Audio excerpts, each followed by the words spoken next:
السلام علیکم ورحمۃ اللہ وبرکاتہ۔ الحمد للہ رب العالمین والعاقبۃ للمتقین والصلاة والسلام علی رسول اللہ اما بعد۔ بسم اللہ الرحمن الرحیم۔ عن حذیفۃ رضی اللہ تعالی عنہ قال سمعت رسول اللہ صلی اللہ علیہ وسلم یقول لا يدخل الجنۃ قطات، رواہ البخاری۔ حضرت حذیفہ رضی اللہ تعالی عنہ بیان فرماتے ہیں کہ میں نے اللہ کے رسول صلی اللہ علیہ وسلم کو یہ فرماتے ہوئے سنا کہ چغل خور جنت میں داخل نہیں ہوگا۔ ناظرین کرام، اس حدیث سے مبارکہ میں اللہ کے رسول صلی اللہ علیہ وسلم نے ایک کبیرہ گناہ کا تذکرہ فرمایا ہے اور اس گناہ کے کرنے والے کو انتہائی سخت وعید سنائی ہے، اور وہ وعید یہ ہے کہ وہ شخص جنت میں داخل نہیں ہوگا۔ اور یہ الفاظ کہ وہ جنت میں داخل نہیں ہوگا، یہ اس گناہ کے کبیرہ گناہ ہونے کی ایک بہت بڑی دلیل ہے۔ اب اللہ کے رسول صلی اللہ علیہ وسلم نے اس حدیث سے مبارکہ میں کس کبیرہ گناہ کی طرف توجہ مبذول فرمائی ہے؟ وہ کبیرہ گناہ ہے چغل خوری، کسی کی چغلی کرنا یا کسی کی چغلی کھانا۔ یہ جو چغلی ہے، اس کے لیے اس حدیث سے مبارکہ میں پیارے نبی صلی اللہ علیہ وسلم نے جو لفظ استعمال کیا ہے وہ ہے قطات۔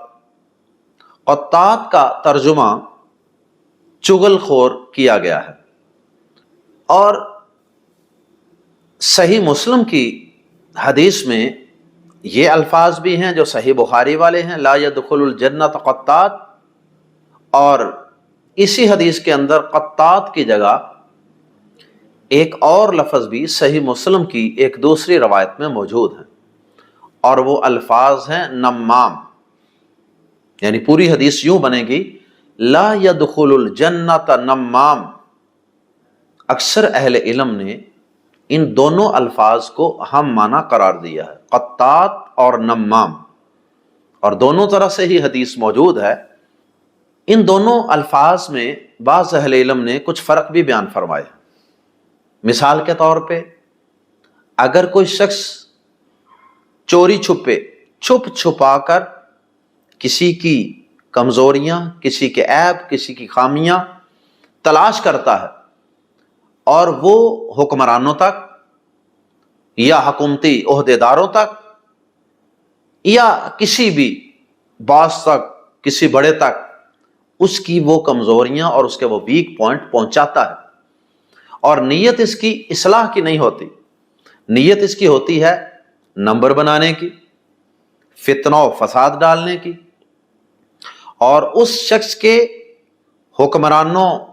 یا بڑے لوگوں کی نظر میں، باس کی نظر میں جو اس کی عزت ہے، وقار ہے، مقام ہے، اس وقار کو، اس مقام کو کم کرنا۔ گویا کہ دو لوگوں کے درمیان فتنہ و فساد ڈلوانا، دو لوگوں کو آپس میں لڑانا، ان کے آپس کے ریلیشن شپ کو خراب کرنا، ان کی اعتماد کی فضا کو خراب کرنا، یہ اس چغلی کا ایک بنیادی مقصد ہوتا ہے۔ تو چغل خور بنیادی طور پہ فتنہ و فساد پھیلاتا ہے، ایک کی بات سنتا ہے دوسرے تک پہنچاتا ہے، اور پھر دوسرے کی سنتا ہے اور پھر پہلے تک پہنچاتا ہے۔ یہ چغل خوری دو دوستوں کے درمیان تعلقات خراب کرنے کے لیے بھی ہو سکتی ہے، یہ دو بھائیوں کے درمیان تعلقات خراب کرنے کے لیے بھی ہو سکتی ہے، ایک بھائی اور ایک بہن کے درمیان تعلقات خراب کرنے کی سازش بھی ہو سکتی ہے، اور خامند اور بیوی کے درمیان تعلقات کو خراب کرنے کی جسارت بھی ہو سکتی ہے۔ اسی طرح یہ کسی سینئر اور کسی جونیئر کے درمیان تعلقات کو خراب کرنے کی کوشش بھی ہو سکتی ہے۔ تو میں عرض کر رہا تھا کہ دو احادیث کے اندر دو الفاظ ہیں، قطات اور نمام، دونوں کا ترجمہ اگرچہ چغل خور ہی کیا جاتا ہے، لیکن بعض اہل علم نے ان دونوں میں فرق بھی کیا ہے۔ قطات کا ترجمہ بعض اہل علم نے یہ کیا ہے کہ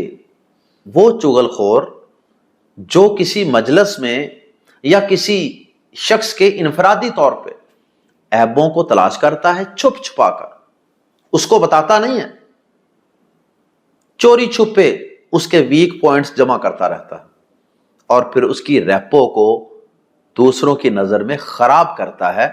نمبر بنانے کے لیے، اپنا سٹیٹس اور مقام اونچا کرنے کے لیے، اور دوسرے کا مقام اور سٹیٹس گرانے کے لیے۔ اور نمام اس چغل خور کو کہا جاتا ہے کہ جو چوری چھپے نہیں کرتا، بلکہ وہ کسی مجلس میں حاضر ہو کر کسی کے سامنے بیٹھ کر اس کے عیبوں کو تلاش کرتا ہے اور پھر ان کو لے جاتا ہے حکام بالا کی طرف یا اس کے کسی دوست، عزیز، رشتہ دار کی طرف، اور پھر وہ آگ لگاتا ہے، تعلقات کو خراب کرتا ہے اور اس کی ریپیوٹ کو خراب کرتا ہے۔ اسے کہتے ہیں چغل خوری۔ اور یہ جو چغل خور شخص ہے، اس کا اور غیبت کرنے والے کا تھوڑا سا فرق بھی ہے۔ غیبت کرنے والا جو شخص ہوتا ہے، اگرچہ وہ بھی کسی کے عیب اس کی غیر موجودگی میں بیان کرتا ہے، لیکن غیبت کرنے والے کا مقصد دو لوگوں کو لڑانا نہیں ہوتا، فتنہ و فساد برپا کرنا نہیں ہوتا، بلکہ زبان کا چسکا ہوتا۔ عام طور پہ غیبت کرنے والے کا مقصد وہ دوسروں کی برائیاں بیان کر کے تو زبان کا ٹیسٹ، زبان کی لذت، یہ اس کا مقصد ہوتا ہے، اس کی برائی کرو، اس کی برائی کرو، اس کی برائی کرو، وہ ایسا ہے، وہ ایسا ہے۔ جبکہ یہ شخص جو چغل خور ہوتا ہے، یہ بنیادی طور پہ لڑانے کا کام کرتا ہے اور آگ لگانے کا کام کرتا ہے۔ تو یعنی چغل خوری کے اندر دو فریق ہوتے ہیں، فریقین کا ہونا ضروری ہے۔ اس کی سنی اس تک پہنچائی، اس کی سنی اس تک پہنچائی، دونوں طرف آگ لگاتا ہے۔ جبکہ دین اسلام تو ہمیں جو تعلیمات دیتا ہے وہ اس حد تک پاکیزہ اور صاف ستھری تعلیمات ہیں کہ اگر دو مسلمانوں کے درمیان کوئی غلط فہمی پیدا ہو گئی تو آپ ان کے درمیان صلح کروانے کے لیے اگر جھوٹ تک بھی بولتے ہیں تو وہ جائز ہے۔ صلح صفائی کے لیے آپ جھوٹ اس طرح بولیں گے، ایک دوست کے پاس جائیں گے، اسے کہیں گے کہ وہ تمہارا دوسرا دوست یا تمہارا دوسرا بھائی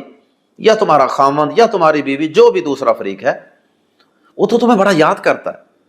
وہ تو تمہاری خوبیاں بیان کرتا ہے، وہ تو ابھی بھی تمہارے خلاف کوئی بات سننا گوارا نہیں کرتا۔ یہ ایک کو جا کے کہے، پھر دوسرے کو بھی اپنی طرف سے ایسی ہی باتیں پہلے کے متعلق بنا کر بتائے کہ وہ تمہارا دوست، وہ تمہارا بھائی، وہ تمہارا خامند، وہ تو تمہارے گن گاتا ہے، وہ تو تمہیں ملنا چاہتا ہے، وہ تو کہتا ہے میں معافی مانگنے کے لیے بھی تیار ہوں۔ اب دیکھیے دین اسلام کی تعلیمات کیا ہے، دونوں کو ملانے کے لیے، صلح کروانے کے لیے، غلط فہمیاں دور کروانے کے لیے اپنی طرف سے بھی کوئی بات بنا کر ایک دوسرے کو سنانی پڑتی ہے، سنا لو۔ اور یہاں یہ چغل خور شخص، یہ نمام، یہ قطات شخص جو ہے، یہ کیا کرتا ہے؟ یہ فریقین کو آپس میں لڑاتا ہے، متنفر کرتا ہے، ریپیوٹ خراب کرتا ہے ایک دوسرے کی نظر میں۔ تو یہ تھوڑا سا تعارف ہے چغل خوری کا، اور چغل خور اور غیبت کرنے والے میں تھوڑا سا فرق ہے۔ اس کے بعد یہ جو چغل خوری ہے، اس کے متعلق پیارے نبی صلی اللہ علیہ وسلم نے ایک حدیث مبارکہ میں فرمایا، آپ نے ایک دفعہ ایک قبرستان سے گزرتے ہوئے دو قبر والوں کے متعلق فرمایا تھا کہ ان دو قبر والوں کو عذاب ہو رہا ہے،